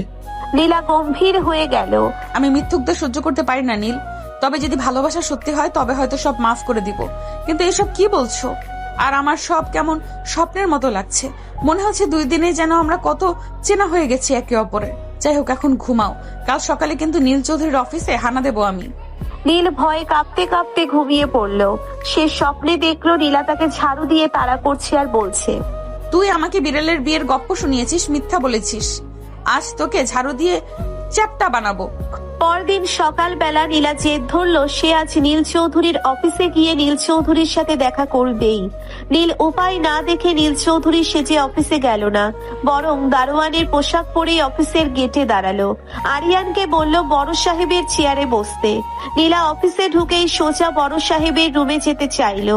গার্ডরা আটকাতে চাইলে সে ঘর থেকে সাথে করে একটা ঝাড়ু এনেছে। সেটা উঁচিয়ে বলল, খবরদার, আমি নীল চৌধুরীর দারোয়ানের বউ। নীল চৌধুরীকে ডাকুন। এরপর নীলা নিজেই রুমে ঢুকে গেল। রুমে ঢুকেই দেখলো আরিয়ান দামি স্যুট পরে মালিকের চেয়ারে বসে পা নাচিয়ে আপেল খাচ্ছে। আরে, আপনি সেই বদমাশ লোকটা না? আপনি নীল চৌধুরী। কিন্তু তা কি করে হয়? আপনি না দেখতে আমার বরের মতো ছিলেন। তবে আরে তুমি আমাদের দারোয়ানের বউ নীলা না? যাই হোক, ওইটা আরও আগে। দেখতে অমন ছিলাম, পরে প্লাস্টিক সার্জারি করে এই চেহারা করেছি। কেন এত গোয়েন্দাগিরি কেন চালাচ্ছ? তাহলে সেদিন কেন বললেন না আপনি মালিক? আর চেহারা এক, আবার সার্জারি। তবে ঘরে আগের ছবি কেন টাঙিয়ে রেখেছেন? আপনি বলছেনটা কি? কিছুই বুঝতেছি না। যা সত্যি তাই বলেছি, কিন্তু তোমার এখানে কাজ কি? কি চাই? এনিওয়েজ, প্লাস্টিক সার্জারি করাইছেন না পলিথিন মারছেন? আগে ব্যাং ছিলেন না বানর, তা দেখার দরকার আমার নেই। এই যে মিস্টার নীল চৌধুরী, আমার বরের দিকে এত কুনজর কেন আপনার? প্রতিদিন ওকে কেন এত গিফট দিচ্ছেন? আপনি কি আমার বরকে দিয়ে কোনো স্মাগলিং করান? নীলার কথা শুনে আরিয়ান কোনো মতে হাসি চেপে গম্ভীর হয়ে বলল, আরে না ম্যাডাম, আপনার বর তো আমার খুব প্রিয়। ও ছাড়া এই অফিস চলে না। তা তো চলবেই না। আপনি তো আরাম করে চেয়ারে বসে আপেল খাচ্ছেন, আর আমার বর রোদে দাঁড়িয়ে গেট পাহারা দিচ্ছে। এই নিন, এই ঝাড়ুটা ধরুন। আজ থেকে আপনি গেটে দাঁড়াবেন আর নীল এই চেয়ারে বসবে। নীল দরজার আড়ালে দাঁড়িয়ে নিজের কপালে থাপ্পড় মারলো। নীল চৌধুরী হওয়ার বদলে এখন তাকে আরিয়ানের ঝাড়ুদার হওয়ার প্রস্তাব শুনতে হচ্ছে। নীলার এই পাগলামি দেখে অফিসের সবাই হাসছে, কিন্তু নীল দেখলো নীলা তাকে কতটা আগলে রাখার চেষ্টা করছে। এই সাধারণ মেয়েটার ভেতরে যে অসাধারণ ভালোবাসা লুকিয়ে আছে তা দেখে নীল মনে মনে ঠিক করলো সে শীঘ্রই সব সত্যি বলে দেবে। কিন্তু তার আগে নীলার এই দাদাগিরিটা আরো কিছুদিন উপভোগ করতে চায়। হা হা হা হা। যান যান, আপনার স্বামীকে বেশি কষ্ট দিব না, যান। হা হা হা। নীল দৌড়ে গিয়ে নীলাকে টেনে আনলো, তারপর গাড়িতে বসালো। অফিস থেকে ফেরার পথে নীলা গাল ফুলিয়ে বসে রইলো। নীল আর চোখে নীলার দিকে তাকাচ্ছে। কি হলো বউ, ওভাবে রাগী পেঁচার মতো বসে আছো কেন? বেশি কথা বলবে না নীল। ওই নীল চৌধুরী লোকটা সুবিধার না। মানুষ তো ভালো হয় কি করে? নিশ্চয়ই ওর কোনো খারাপ মতলব আছে। কেমন কেমন যেন সন্দেহ হয়। ওর চোখ দুটো এমন চোরের মতো। নীল মনে মনে বলল, বউ আমার, তুমি যাকে আসল মালিক ভাবছো সে আসলে পুলিশ, আর যাকে দারোয়ান ভাবছো সেই আসল মালিক। বাসায় ফিরতেই দেখা গেল আর এক বিপদ। তাদের ঘরের সামনে একটা বিশাল বড় প্যাকেট রাখা। প্যাকেট খুলতেই নীলা তো অবাক। ভেতরে একটা দামি মাইক্রোওয়েভ ওভেন আর সাথে একটা চিরকুট। তাতে লেখা, কাল আমাদের মালিকের বিড়ালের বিয়েতে আপনারা আসতে পারেননি বলে বিড়ালটা খুব মন খারাপ করেছে, তাই এই ওভেনটা উপহার পাঠালো। এতে বিড়ালের বিয়ে। নীলা চোখ কপালে তুলে বলল, নীল, এই বিড়ালটার কি মাথা খারাপ? বিড়ালের আবার বিয়ে থাকে, আর সে ওভেন পাঠিয়েছে কেন? বিড়াল কি এখন ইঁদুর গ্রিল করে খাবে? আরে না না, আসলে বিড়ালটা খুব আধুনিক তো, হয়তো চাই আমরা গরম খাবার খাই। তুমি বরং এটা রাখো। ধুর, এইটা কি রূপকথা পাইছো নাকি আমাকে বলদ পাইছো? কোনটা? হ্যাঁ, নীলা সন্দেহের চোখে তাকিয়ে রইল। সে ঠিক করলো আজ রাতে সে নীলকে জেরা করবেই। এদিকে রাতের বেলা নীলা ওভেনে কিছু গরম করার চেষ্টা করতে গিয়ে উল্টে বিপত্তি বাঁধালো। সে প্লাস্টিকের বাটি সহ খাবার ঢুকিয়ে দিয়েছে। কিছুক্ষণ পর ঘর পোড়া গন্ধে ভরে গেল। নীল দৌড়ে এসে ওভেন বন্ধ করলো। নীলা, তুই তো ঘরটাই পুড়িয়ে দিতে। আমি কি করব? ওই বিড়ালটা কি আমাকে শিখিয়ে দিয়েছে এটা কিভাবে চালায়? সব দোষ ওই বিড়ালের। নীল হাসতে হাসতে নীলার কাছে গেল। নীলার নাকে একটু কালি লেগেছিল। নীল পরম মমতায় নিজের হাত দিয়ে সেই কালি মুছে দিতে লাগলো। মুহূর্তের মধ্যে ঘরটা নিস্তব্ধ হয়ে গেল। নীলা স্থির হয়ে নীলের চোখের দিকে তাকিয়ে রইল। নীল বুঝতে পারছে সে নীলার প্রেমে পড়েছে। নীলা, মাঝে মাঝে আমার খুব ভয় হয়। কিসের ভয়? যদি কোনোদিন তুমি জানো যে আমি যা বলেছি তার সবটা সত্যি নয়, সেদিন কি আমাকে এই ওভেনের ভেতর ঢুকিয়ে গ্রিল করবে? যদি তুমি আমাকে ভালোবেসে মিথ্যা বলো তবে মাফ করে দেব, কিন্তু যদি আমাকে ধোকা দাও তবে ওই ঝাড়ুটা দেখছোই তো। নীল আলতো করে নীলার হাত চেপে ধরে বলল, একটা চুমু। তোমাকে হারানো আমার সাধ্যের বাইরে নীলা। পরদিন সকালবেলা নীলা ঘর পরিষ্কার করছে। এমন সময় দরজায় করাঘাত হলো। দরজা খুলতেই নীলা দেখলো সেই শপিং স্টোরের ম্যানেজার দাঁড়িয়ে আছেন। ওনার হাতে এক বড় মাছের ঝুড়ি। ম্যাডাম, শুভ সকাল। কাল আমাদের মালিকের বিড়ালের বাসর রাত ছিল, সেই খুশিতে এই জ্যান্ত কাতল মাছটা মালিক পাঠিয়েছেন। নীলা এবার আর সহ্য করতে পারলো না। সে ম্যানেজারের কলার ধরে ভেতরে টেনে আনলো। বলুন তো, এই বিড়ালটাকে? বিড়ালের আবার বাসর রাত? আপনি কি আমাকে পাগল পেয়েছেন? আর আপনার ওই বিড়াল সব উপহার আমার বরকেই কেন পাঠায়? নীলার ধমক শুনে ম্যানেজার থর থর করে কাঁপছেন। নীল আড়াল থেকে হাত নেড়ে ইশারা করছে, বিপদ বিপদ। ম্যাম, আসলে বিড়ালটা না, বিড়ালটা হলো আমাদের মালিকের লাকি চার্জ। আর আপনার বর যখন দোকানে গিয়েছিল বিড়ালটা ওর উপর ঝাঁপিয়ে পড়েছিল, মনে আছে? তার মানে বিড়ালটা ওকে পছন্দ করেছে, তাই এই সব উপহার। নীলা ম্যানেজারকে ছেড়ে দিয়ে বলল, ঠিক আছে, মাছটা রাখুন। তবে কাল যদি বিড়ালটা তার বাচ্চার জন্য ফিডার পাঠায় তবে আমি সোজা আপনার মালিকের অফিসে গিয়ে কামড় দিয়ে আসবো। ম্যানেজার কোনো মতে যান বাঁচিয়ে পালালেন। নীল তখন হাসতে হাসতে মেঝেতে গড়াচ্ছে। বিকালে নীল আর নীলা নদীর পাড়ে হাঁটতে গেল। নীল আজ খুব দামি একটা পারফিউম মেখেছে। মূলত ভুল করেই নিজের ড্রয়ার থেকে নিয়ে এসেছে আর অভ্যেস মতো গায়ে মেখে ফেলেছে। নীল, আমার গায়ে এত দামি গন্ধ কেন? এটা তো সেই চৌধুরী সাহেবের কেবিনে যে গন্ধ ছিল তার মতো গন্ধ লাগছে। ও, ওটা আসলে ওই যে কাল ওভেনের প্যাকেটের সাথে একটা সেন্টের শিশি ফ্রি ছিল, ওইটাই মেখেছি। নীলা নীলের কাছে এসে দাঁড়ালো। নদীর বাতাস নীলের চুলগুলো উড়িয়ে নীলের মুখে ফেলছে। শোনো নীল, তোমার টাকা নেই তাতে আমার কিছু যায় আসে না, কিন্তু এই যে তুমি ছোট ছোট জিনিসে আমাকে খুশি রাখো, এটাই আমার বড় পাওয়া। একদিন আমাদের অনেক টাকা হবে, সেদিন আমরা নিজেরাই একটা স্টোর খুলবো আর সেখানে সত্যি সত্যি বিড়ালের বিয়ে দিব। নীল মুগ্ধ হয়ে নীলার দিকে তাকিয়ে থাকলো। সে ভাবলো, এই মেয়েটার সরলতা আমার কোটি টাকার চেয়েও দামি। হঠাৎ নীলা দেখলো নদীর ঘাটে একটা দামি কালো গাড়ি দাঁড়িয়ে আছে, আর তার ভেতরে আরিয়ান মালিকের সাজে এক মেয়ের সাথে হাসাহাসি করছে। দেখো দেখো নীল, ওই যে তোমার বদমাস মালিক আরিয়ান। ও এখানে মেয়ে নিয়ে ঘুরছে আর তুমি রোদে কাজ করো। চলো ওর টায়ার পাংচার করে দিয়ে আসি। নীল নীলাকে নিয়ে পড়লো বিপাকে। সারাক্ষণ ওর মাথা গরম হয়ে থাকে। নীল কি করবে বুঝতে না পেরে ওর হাত চেপে ধরলো। না না নীলা, ওটা করো না, চাকরিটা সত্যিই চলে যাবে। মজা করছিলাম ভিতু বর আমার। চলো বাসায় যাই, ওই কাতল মাছটা আজ রান্না করতে হবে। নীল মনে মনে ভাবলো, এই লুকোচুরি খেলাটা যত বাড়ছে নীলার প্রতি আমার টান তত তীব্র হচ্ছে, কিন্তু যখন সত্যিটা সামনে আসবে সেদিন কি হবে? ওরা বাসায় ফিরে আসে। নীলা মাছটা কেটে রান্না বসায়। নীল কাজের বাহানায় চুপি চুপি ওকে দেখতে থাকে। নীলা সেদিকে তাকিয়ে কথা বলছিল। নীল তাড়াতাড়ি টমেটোটা কেটে দাও, তরকারিতে দিতে হবে। হাহ, এই মেয়ের উসিলায় আর কি কি করতে হয় কে জানে। কি বললে?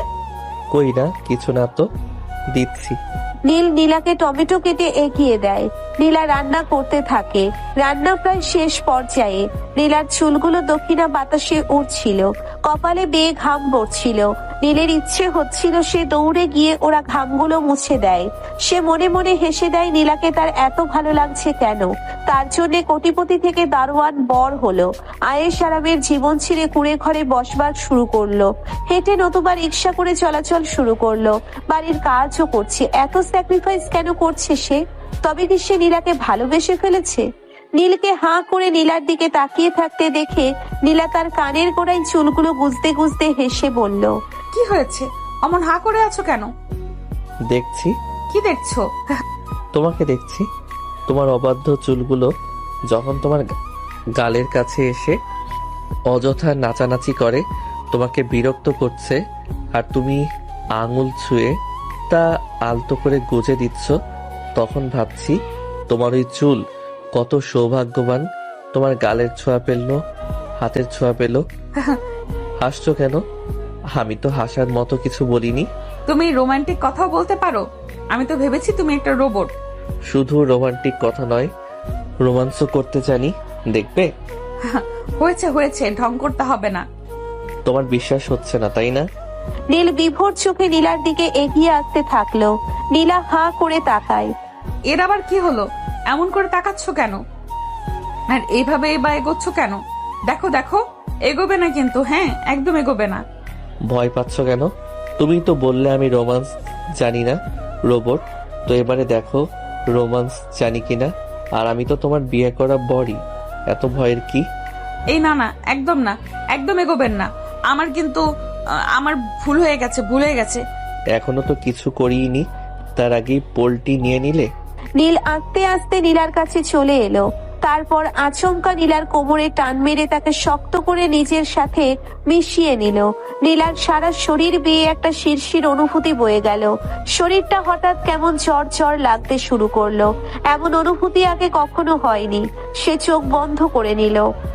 নীল একদম কানের কাছে গিয়ে আলতো করে একটা কামড় দেয়। নীলা শক্ত করে নীলকে জড়িয়ে ধরে, ঘন ঘন নিঃশ্বাস নিতে থাকে। তারপর নিজেও নীলের ঠোঁটে চুমু দিতে চায়। তখনই নীল পেছনে সরে গিয়ে হাসতে থাকে। এটা কি হলো?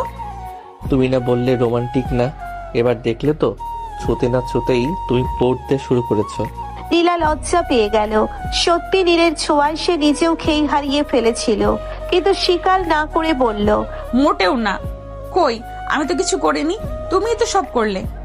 হ্যাঁ দেখেছি আমি, লোকালেও কোনো লাভ নেই। এই খুন্তি দেখেছো? পিটিয়ে একদম সোজা করে দেবো। পরদিন সকালে নীল ডিউটিতে বের হওয়ার পর নীলা চুপি চুপি তার চাচার আলিশান প্রাসাদে গিয়ে হাজির হলো। নীলা ভেতরে ঢুকতেই তার চাচা মিস্টার তালুকদার বড় এক মগ কফি হাতে হাসি মুখে এগিয়ে এলেন। কি রে মা, খবর কি? কেমন চলছে তোর সেই দারোয়ানের সংসার? চাচা, আপনার কথা মতো আমি সেই দারোয়ান ছেলে নীলকেই বিয়ে করেছি। এখন তো আপনার খুশি হওয়ার কথা। আপনি বলেছিলেন ওকে বিয়ে করলে আপনি আমাকে আপনার company Talukdar group of industries এর বড় কোনো সুযোগ দিবেন। এখন দিন, আমি চাই আমার বড় একদিন মাথা উঁচু করে দাঁড়াক। আরে পাগলি মেয়ে, এখন এত তাড়াহুড়া কিসের? তোরা আগে সংসারটা ভালো করে গুছিয়ে নি, একে অপরকে ঠিক মতো বোঝ। আমি আমার কথা রাখবো। আগে নীলকে বুঝতে দাও অভাব কি জিনিস, তারপর না হয় সুযোগটা দেব। যা এখন ঘরে যা, বর ফিরে এসে তোকে না পেলে আবার চিন্তা করবে। নীলা মন খারাপ করে বস্তির ঘরে ফিরে এলো। ঘরে ফিরে সে তার মাকে ফোন দিল। তার মা গ্রামে থাকেন। মায়ের সাথে কথা বলে নীলার মনটা একটু হালকা হলো। ঠিক তখনই নীল ঘরে ঢুকলো। নীলের পরনে এখনো সেই দারোয়ানের ইউনিফর্ম। কোথায় ছিলে নীলা? আমি সেই কখন থেকে তোমাকে খুঁজছি, পাইনি তো। এই তো এখানেই ছিলাম। কেন? মিথ্যে বলো না নীলা, আমি গেটে উকি দিয়েছি, ঘর তালা বন্ধ ছিল। কোথায় গিয়েছিলে? উফা, তো জেরা করছো কেন? ওই যে আমার এক পুরনো বান্ধবীর সাথে দেখা করতে গিয়েছিলাম, ওর সাথে গল্প করতে করতে সময় চলে গেছে। নীল এক দৃষ্টিতে নীলার দিকে তাকিয়ে রইল। তার মনে একটা সন্দেহ দানা বাঁধছে। নীলা বান্ধবীর কথা বললেও তার সাজগোজে বা আচরণে তেমনটা মনে হচ্ছে না। নীল একটু গম্ভীর হয়ে বলল, আচ্ছা নীলা, তোমার কথা বাদ দাও। তোমার মাকে তোমার কাছে আনো না কেন? আজ পর্যন্ত ওনাকে দেখলাম না তোমার খবর নিতে, বা তোমাকে ওনার কাছে যেতে দেখলাম না। বিয়ে হলো কতদিন, উনি কি একবারও আসতে পারতেন না? আরে বললাম না, মা গ্রামে থাকে, ওনার শরীরটা খুব একটা ভালো না, তাই আসতে পারেন না। আর আমার তো রোজই মায়ের সাথে কথা হয়। এই তো একটু আগেই কথা বলছিলাম। তুমি এইসব নিয়ে বেশি ভেবো না তো। ফ্রিতে পাওয়া ওই বিড়ালের বিরিয়ানি আছে, খেয়ে নাও গে। নীল আর কথা বাড়ায় না, কিন্তু তার মনের খটকা কাটলো না। সে যখন বাথরুমে যাওয়ার প্রস্তুতি নিচ্ছিল, ঠিক তখনই তার ফোনে আরিয়ানের কল এলো। ফোনটা লাউড স্পিকারে ছিল না, কিন্তু ঘর ছোট হওয়ায় নীলার কানে কথাগুলো চলে আসছিল। বস, সর্বনাশ হয়েছে। আপনার অফিসের জন্য একটা জরুরি ইন্টারন্যাশনাল মিটিং এখন শুরু হবে।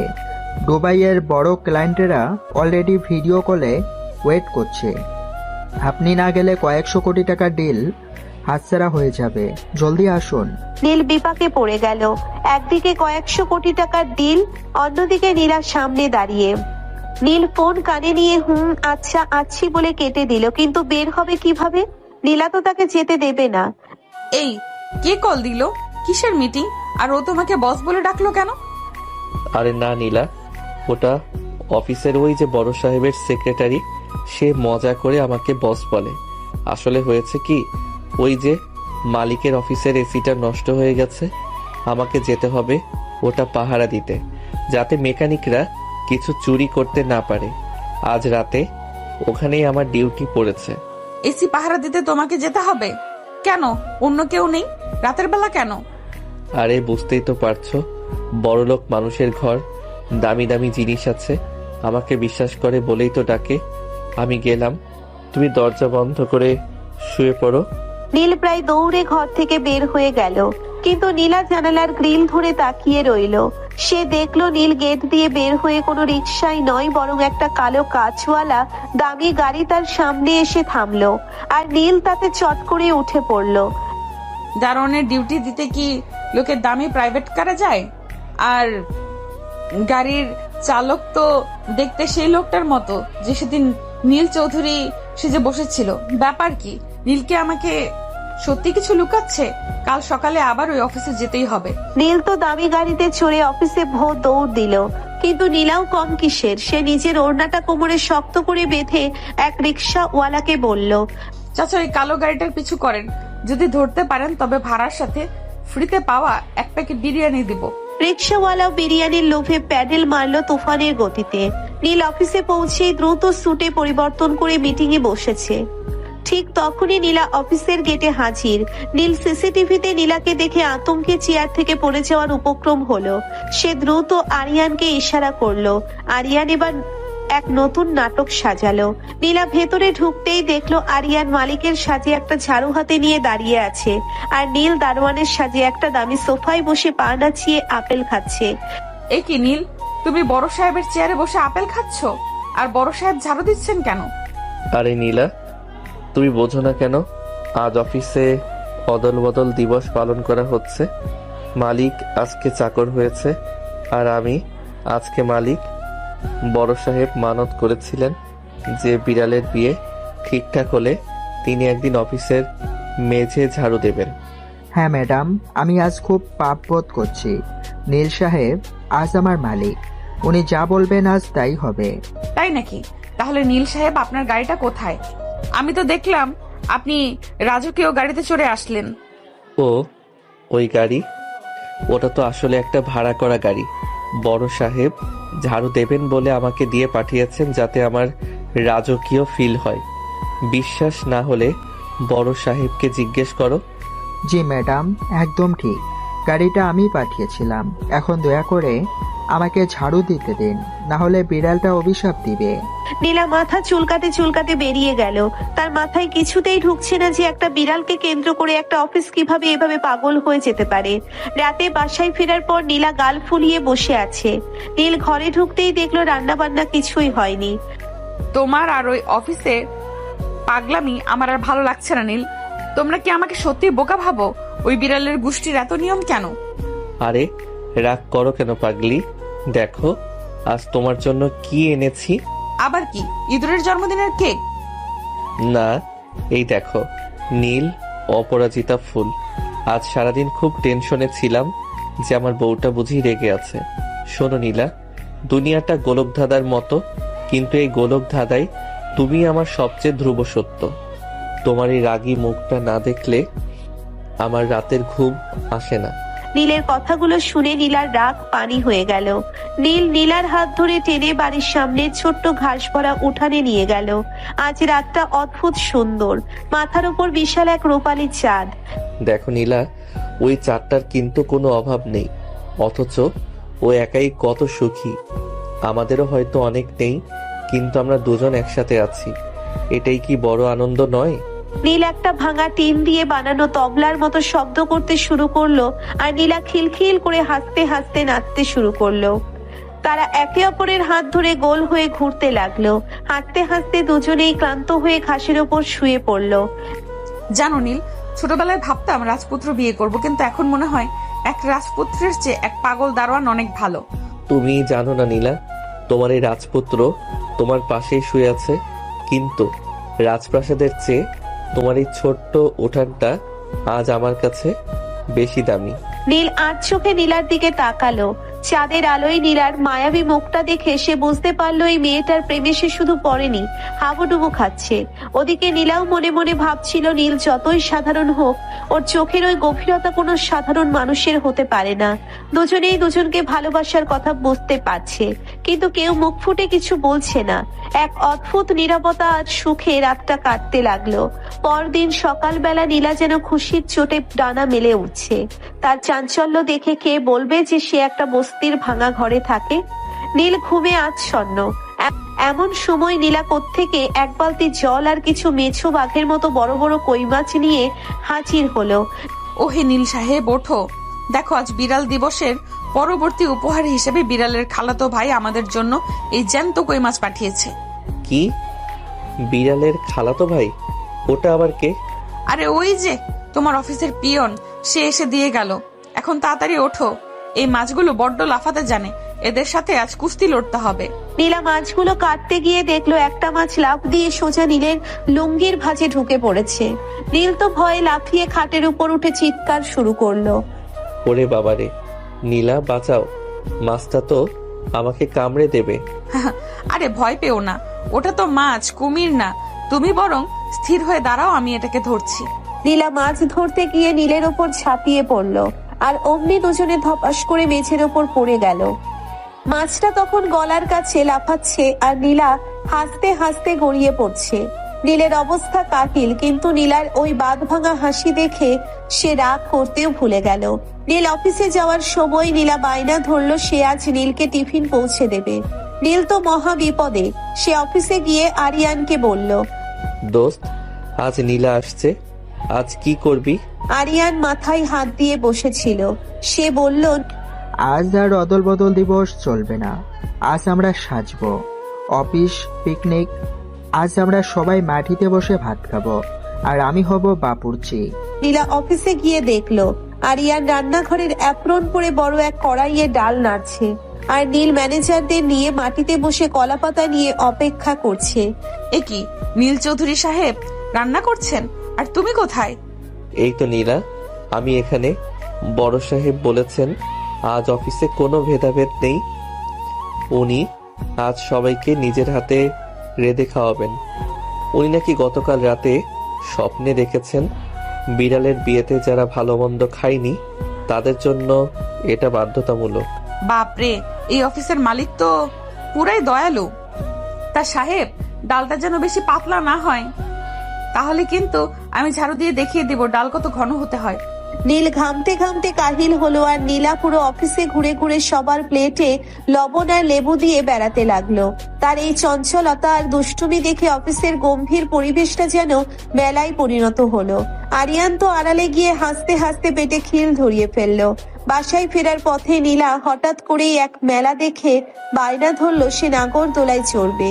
নীল রাজি ছিল না, কিন্তু নীলার সেই জেদের কাছে তাকে হার মানতে হলো। নাগরদোলায় চড়ে নীলা ভয়ে চিৎকার করে নীলকে জড়িয়ে ধরলো। ওমা নীল, আমি মরে যাব, আমাকে শক্ত করে ধরো। ভয় নেই পাগলি, আমি তো আছি। মেলা থেকে নীল নীলার জন্য একগুচ্ছ লাল চুড়ি কিনে দিল। নীলা খুশিতে নীলকে জড়িয়ে ধরে বলল, জানো নীল, তোমার মতো দারোয়ান স্বামী পাওয়াও ভাগ্যের ব্যাপার। নীল মনে মনে ভাবলো, আর তোমার মতো রাজকন্যা পাওয়া তো আমার জীবনের শ্রেষ্ঠ উপহার। রাতে দুজনে যখন বারান্দায় বসে ওই লাল চুরির শব্দ শুনছিল, তখন নীল বুঝতে পারলো এই চঞ্চল মেয়েটাই তার জীবনের স্থিরতা। নীলাও বুঝলো নীলের ভালোবাসাটুকু একদম খাঁটি। কেউ কাউকে কিছু বলল না, কিন্তু দুজনের হৃদয়ে যেন এক সুরে গান বেজে উঠলো। পরদিন নীল চৌধুরী তার আলিশান বাড়িতে বসে বোন রীতার সাথে মন খুলে কথা বলছে। রীতা হাসি মুখে ভাইয়ের দিকে তাকিয়ে আছে। আপু জানো, বাবা মা আমাদের জন্য সত্যি এক হিরে খুঁজে রেখেছিলেন। নীলা রিক্সাওয়ালার মেয়ে হয়ে যে ত্যাগ আর ভালোবাসা দেখিয়েছে তা কোনো কোটিপতি মেয়ে দেখাতে পারতো না। আমার বাবা মা মানুষ চিনতে ভুল করেননি। ঠিক বলেছিস নীল, মেয়েটা আমাদের পরিবারের জন্য একদম যোগ্য। কিন্তু আর কতকালই নাটক চলবে? কাল ওকে একটা ক্যান্ডেল নাইট ডিনার ডেটে নিয়ে যা, সেখানে সব সত্যি খুলে পড়। তারপর ওকে ধুমধাম করে আমাদের এই বাড়িতে নিয়ে আয়। এই লুকোচুরি এবার সমাপ্তি হওয়া দরকার। হ্যাঁ আপু, এই মিথ্যাগুলো বলতে বলতে আমার দম বন্ধ হয়ে আসছে। কালই হবে আমাদের নতুন জীবনের শুরু। পরদিন নীল তার অফিসের রুপটপে চমৎকার এক ক্যান্ডেল লাইট ডিনারের আয়োজন করলো। চারিদিকে মোমবাতি, দামি অর্কিড ফুল আর মৃদু মিউজিক। নীল আজ দামি ব্ল্যাক স্যুট পরে একদম রাজপুত্রের মতো সেজেছে। নীলাকে বলা হয়েছে সে যেন সন্ধ্যার পর অফিসের ছাদে আসে, কারণ বিড়ালের খালাতো ভাইয়ের বিয়ে উপলক্ষে আজ বড় সাহেব বড় দাওয়াত দিয়েছেন। নীলা মনের আনন্দে লাল শাড়ি আর মেলা থেকে কেনা সেই চুড়িগুলো পরে অফিসে পৌঁছলো। সে যখন নিঃশব্দে ছাদের দরজার কাছে পৌঁছলো, তখন সে দেখলো নীল আর আরিয়ান আড্ডা দিচ্ছে। নীল তখন পিঠ ফিরিয়ে দাঁড়িয়েছিল। বুঝলি আরিয়ান, নীলা মেয়েটা আসলেই ভীষণ বোকা। এত নাটক, বিড়ালের বিয়ে, অদল বদল দিবস, যা বলেছি সব চোখ বন্ধ করে বিশ্বাস করেছে। এত কিছুর পরও ও বুঝতে পারিনি যে আমরা এতদিন ওর সাথে অভিনয় করেছি। বেচারি সারল্যের মূর্ত প্রতীক। সত্যি তো, ও তো এখনো জানে না যে ওর এই দারোয়ান বর আসলে এই শহরের সবচেয়ে বড় কোটিপতি নীল চৌধুরী। দরজার আড়ালে দাঁড়িয়ে কথাগুলো তীরের মতো নীলার বুকে গিয়ে বিঁধলো। তার দু চোখ বেয়ে জল গড়িয়ে পড়লো। সে ভাবলো, তার মানে নীল আমাকে ভালোবেসে নয়, আমাকে বোকা বানিয়ে আনন্দ পেয়েছে, আমার আবেগ নিয়ে খেলেছে। নীলার রাগে আর অভিমানে কাঁপতে কাঁপতে সামনে এসে দাঁড়ালো। হাতে থাকা দামি গিফট বক্সটা, যা সে নীলের জন্য অনেক কষ্টে বানিয়েছিল, সজোরে মাটিতে ছুঁড়ে মারলো। হ্যাঁ, আমি বোকা, কারণ আমি তোমাকে বিশ্বাস করেছিলাম। আমি বোকা কারণ আমি তোমার জন্য আমার কোটিপতি চাচার ঘর ছেড়ে বস্তিতে এসেছিলাম। নীলা, তুমি এখানে শোনো, আমার কথা শোনো। কি শুনবো? তোমার নতুন কোনো নাটকের গল্প? তুমি নীল চৌধুরী হও বা নীল আকাশ, তাতে আমার কিছু যায় আসে না, কিন্তু তুমি আমার ভালোবাসার সাথে বেইমানি করেছো। তুমি আমাকে নিয়ে হাসাহাসি করেছো। ছি নীল, আমি ঘৃণা করি তোমাকে। নীল কিছু বলতে যাওয়ার আগেই নীলা ঝড়ের বেগে সেখান থেকে বেরিয়ে গেল। নীল চিৎকার করে ওর পিছু নিল, কিন্তু লিফটে নীলা ততক্ষণে নেমে গেছে। নীল পাগলের মতো রিক্সা নিয়ে তাদের সেই বস্তির ঘরের দিকে ছুটলো। তার মনে শুধু এক ভয়, নীলা যদি কোনো ভুল কিছু করে বসে। সে যখন সেই ছোট্ট ঘরের সামনে পৌঁছলো, দেখলো দরজা খোলা। ঘরের ভেতর সব এলোমেলো। সেই কোলবালিশের বর্ডার লাইনটা ছিঁড়ে পড়ে আছে মেঝেতে। নীলা, নীলা কোথায় তুমি? আমি মজা করছিলাম না। আমি সব সত্যি বলতে চেয়েছিলাম। কিন্তু সেই ঘরে কোনো সাড়া নেই। আলমারি থেকে নীলার 2-3টে সাধারণ শাড়ি উধাও। নীল পাগলের মতো আশেপাশে খুঁজলো, কিন্তু নীলা যেন কর্পূরের মতো বাতাসে মিলিয়ে গেছে। না সে তার চাচার বাড়িতে গেছে, না সে তার মায়ের কাছে গেছে। নীল রাস্তার মাঝখানে হাঁটু গেড়ে বসে পড়ল। যে নীল চৌধুরী পুরো শহর শাসন করে, সে আজ এক সাধারণ মেয়ের জন্য ডুকরে কেঁদে উঠল।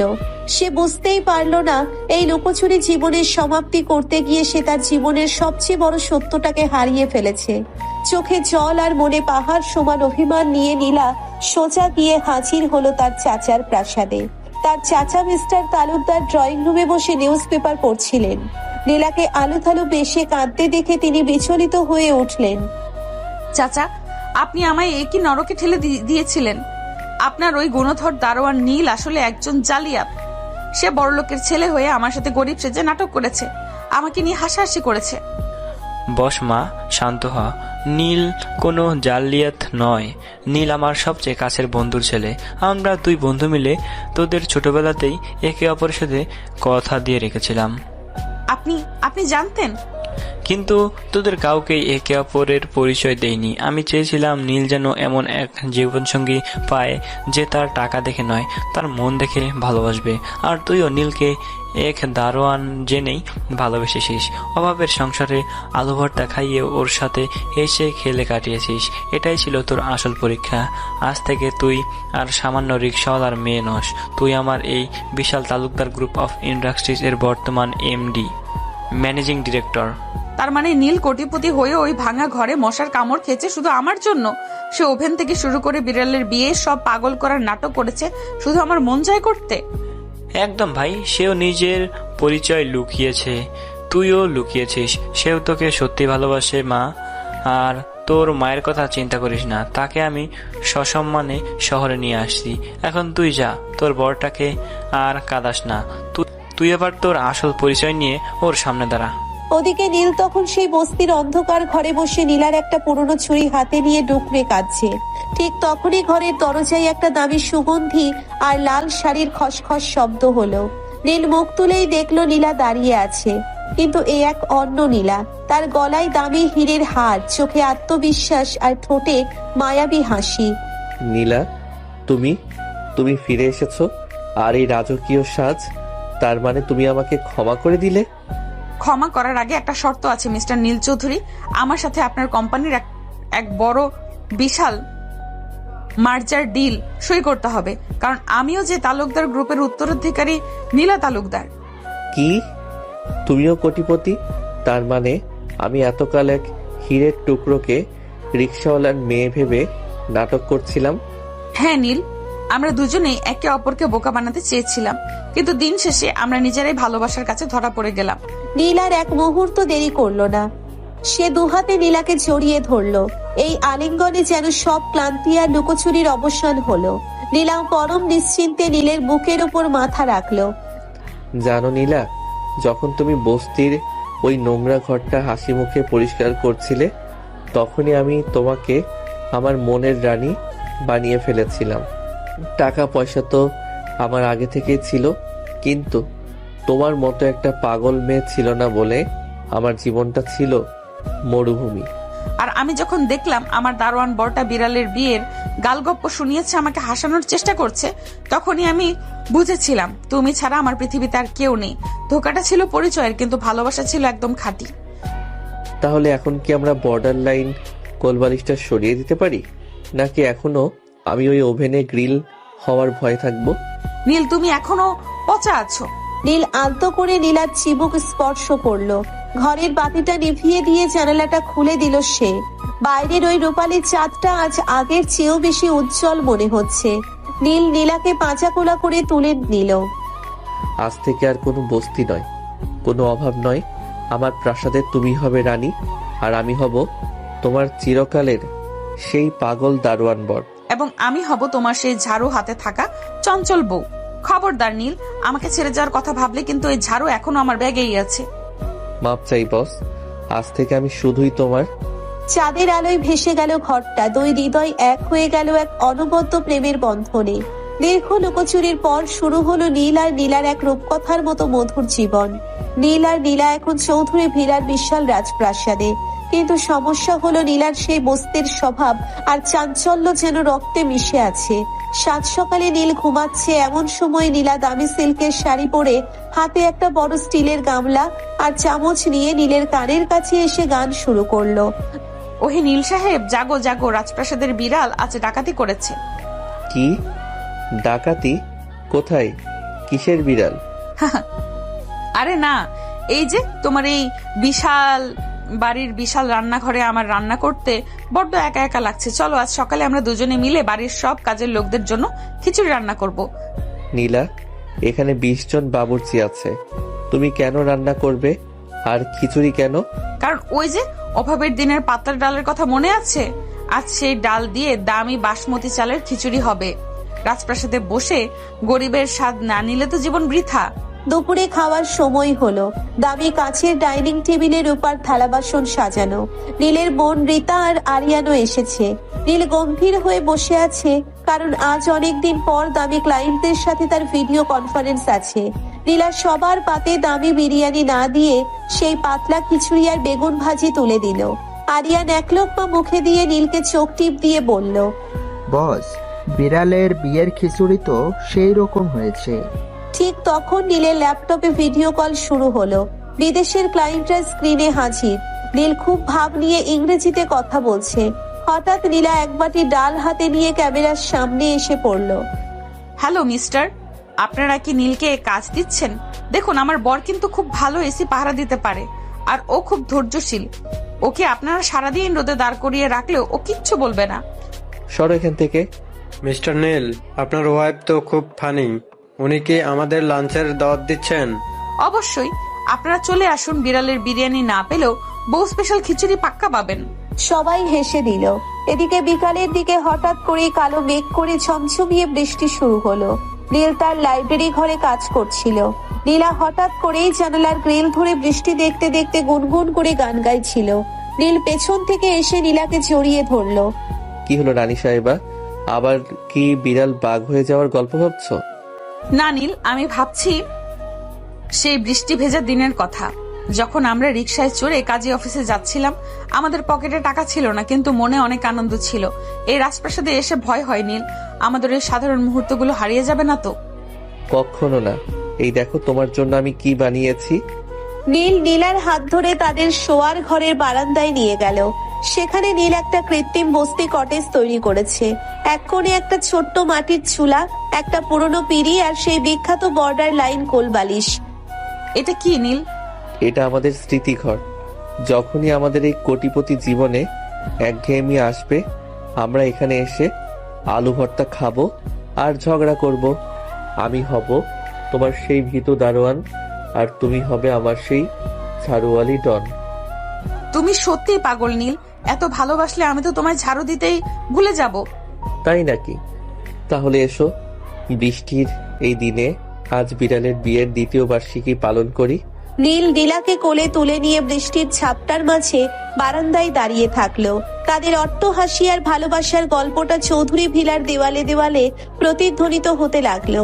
এখন তারা শুধু কোটিপতি নয়, তারা পৃথিবীর সবচেয়ে সুখী দম্পতি, যারা জানে যে ভালোবাসা থাকলে এক চিলতে কুঁড়ে ঘরও তাজমহল হয়ে উঠতে পারে।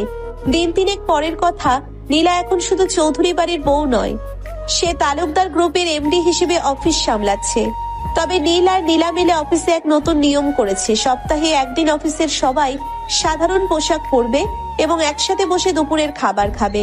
তারা চায় না তাদের এই ঐশ্বর্য মানুষের প্রতি মানুষের মায়া কমিয়ে দিক।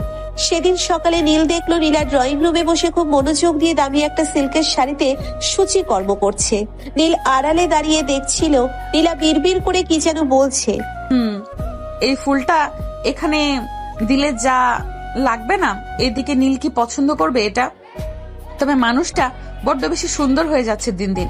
আবার যদি কোনো বিড়াল এসে ওকে পছন্দ করে ফেলে, তবে তো বিপদ। কোনো বিড়ালের সাধ্য নেই এই দারোয়ানকে নিয়ে যায়, কারণ আমার লাইসেন্স তো এক রাগী এমডির কাছে জমা দেওয়া। আরে আপনি সবসময় আরে পেতে কথা শুনেন কেন? নিজের বউয়ের মনের কথা শোনা কি অপরাধ? আচ্ছা শোনো, আজ রাতে আমাদের কোনো কাজ নেই, চলো না শহর থেকে দূরে কোথাও ঘুরে আসি। নীল নীলাকে নিয়ে গেল তাদেরই এক বাগান বাড়িতে, যা শহরের কোলাহল থেকে অনেক দূরে। চারিদিকে শুধু কৃষ্ণচূড়া আর বকুল ফুলের গাছ। রাতে বাগান জুড়ে শত শত টিমটিমে আলো জ্বালানো হয়েছে, যা দেখতে ঠিক জোনাকির মতো লাগছে। বাগান বাড়ির মাঝখানে একটা ছোট্ট লেক, যার ওপর দিয়ে হালকা কুয়াশা ভাসছে। নীলা সাদা রঙের এক জামদানি পরেছে, চুলে একগুচ্ছ তাজা বকুল। নীল আজ কোনো স্যুট নয়, একটা সাধারণ সাদা পাঞ্জাবি পরেছে, ঠিক যেমনটা নীলা পছন্দ করে। নীল কত সুন্দর জায়গা, মনে হচ্ছে আমরা কোনো রূপকথার পাতায় ঢুকে পড়েছি। রূপকথা তো তুমিই লিখেছ নীলা, আমি তো শুধু রঙিন কালি ছিলাম। নীল একটা পুরনো গ্রামোফোন চালিয়ে দিল, মৃদু মিউজিক বাজছে। নীল নীলার সামনে হাঁটু গেড়ে বসে তার হাত দুটো নিজের হাতের মুঠোয় নিল। নীলা, আমি যখন তোমাকে প্রথম দেখেছিলাম সেই দারোয়ানের পোশাকে, তখন ভেবেছিলাম এটা হয়তো নিছক একটা দায়িত্ব। কিন্তু তুমি যখন আমার সেই ভাঙা ঘরে প্রদীপ জ্বালিয়ে দিলে, তখন বুঝলাম জীবন মানে দামি গাড়ি বা ব্যাংক ব্যালেন্স নয়। জীবন মানে দিন শেষে এমন একজনকে পাওয়া যার কাঁধে মাথা রেখে সব ক্লান্তি ভুলে যাওয়া যায়। আই লাভ ইউ নীলা। আমিও তোমাকে খুব ভালোবাসি নীল। তুমি আমাকে শুধু একটা পরিচয় দাওনি, তুমি আমাকে বিশ্বাস করতে শিখিয়েছো। তুমি আমার সেই অন্ধকার দিনগুলোর একমাত্র আলো। বাতাসটা হঠাৎ একটু শীতল হয়ে এলো। নীল নীলার খুব কাছে সরে গেল। বাগান বাড়ির নীরবতায় শুধু তাদের হৃদস্পন্দন শোনা যাচ্ছিল। নীল পরম মমতায় নীলার কপালে একটা দীর্ঘ চুমু আঁকলো। নীলা আবেশে চোখ বন্ধ করে নিল। নীল নীলার চিবুকটা আলতো করে উঁচিয়ে ধরলো। চাঁদের আলো নীলার ঠোঁটে এসে পড়ছে। নীল ফিসফিস করে বলল, আজ আর কোনো বর্ডার লাইন নেই নীলা, আজ শুধু তুমি আর আমি। নীলা নীলের বুকে মুখ লুকিয়ে জড়িয়ে ধরলো। নীল তাকে দুহাতে চাপটে ধরে নিজের আরো কাছাকাছি টেনে নিল। বাগানের বকুল ফুলের গন্ধ আর তাদের ভালোবাসার উষ্ণতা যেন মিলেমিশে একাকার হয়ে গেল। তারা বুঝতে পারলো এই যে মুহূর্তটা, এটাই পৃথিবীর শ্রেষ্ঠ সম্পদ। দূর থেকে ভেসে আসছে নদীর কলতান, আকাশে পূর্ণিমার চাঁদ সাক্ষী হয়ে রইল। এক ছদ্মবেশী কোটিপতি আর এক চঞ্চল রাজকন্যার এই অমর প্রেম কাহিনী। তাদের এই যাত্রা শুধু অর্থের মোহে নয়, বরং নিখাত বিশ্বাসের উপর দাঁড়িয়ে এক নতুন রূপকথা রচনা করলো।